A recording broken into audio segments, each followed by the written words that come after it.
Good morning. I'm Thomas Michalak with the Center for Political Innovation, once again bringing you your dose of revolutionary optimism for the day. What I'd like to discuss is the system of imperialism and where it's going. But briefly, what is imperialism? It's a system of global financial dictatorship. It seeks to keep the world poor so it can stay rich. In many ways, it mirrors the old colonial system which came out of Europe in the latter several centuries, which draws artificial, arbitrary borders between people to keep them divided, to keep peoples in a state of living from hand-to-mouth dependence on the global system of imperialism, to be nothing more than hubs of cheap resource extraction, cheap labor, and otherwise to be held in bondage. Imperialism doesn't seek to develop humanity's unlimited potential. In fact, it does the opposite. It seeks to keep the majority of people suppressed and unable to realize their full potential. I see the system of imperialism as on the way out. It's clearly waning, and there are many signs of this. And one of them, which caught my eye, was the recent Russia-Africa summit held in St. Petersburg this last week. 17 countries in total attended, despite enormous pressure from the imperialists for them to boycott it altogether. Of them, 6 were guaranteed free grain following the collapse of the Ukraine-Russia grain deal, which was meant to be a means to keep grain flowing to the world. Russia and Ukraine are major grain exporters. Africa, due to the system of imperialism, kept in a state of permanent food dependency. Russia is offering, as a token of goodwill, to send grain to them for free.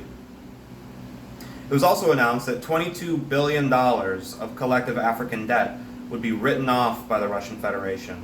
Again, another indication of goodwill between Russia and the African continent.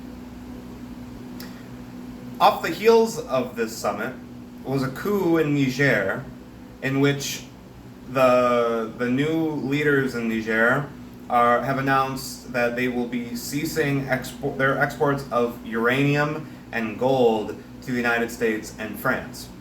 And it's worth noting that France still maintains a neo-colonial relationship with Mali, Burkina Faso, Niger, and others, and I believe it's 15% of all France's uranium imports come from Niger.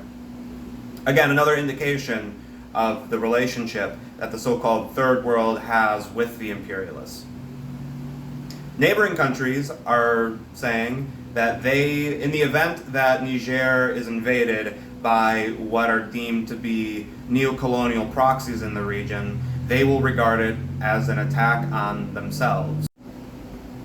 Every day, it becomes increasingly clearer that every country in the world has a choice to make. Either to link up with the emerging global alternative economy centered around Russia, China, Iran, and others, based on sovereign development, win-win cooperation, and developing the productive forces so as to overcome poverty once and for all, or to go down with the ship. The ship being the vampiric imperialist system which seeks to keep humanity locked down in an everlasting dark age.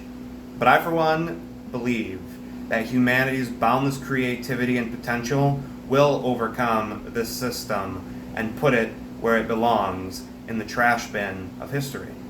But I'd like to put it really simply, almost like a simple formula, that without a colonized world, there, by definition, cannot be a colonizing world. You cannot have exploiters without exploited.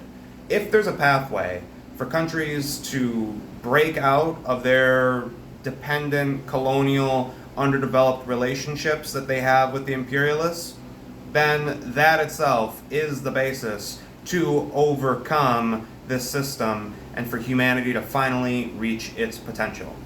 There's many people who want to obscure this fact with their various ideological hang-ups, like this, well, that's not how it's done. You're supposed to do X, Y, and Z. My theory says this and that. Well, what I say is that there's already an existing framework in the world to overcome scarcity, to unleash human potential, and every country that joins it, that further lays the basis for us to get on board as well and to stop this madness.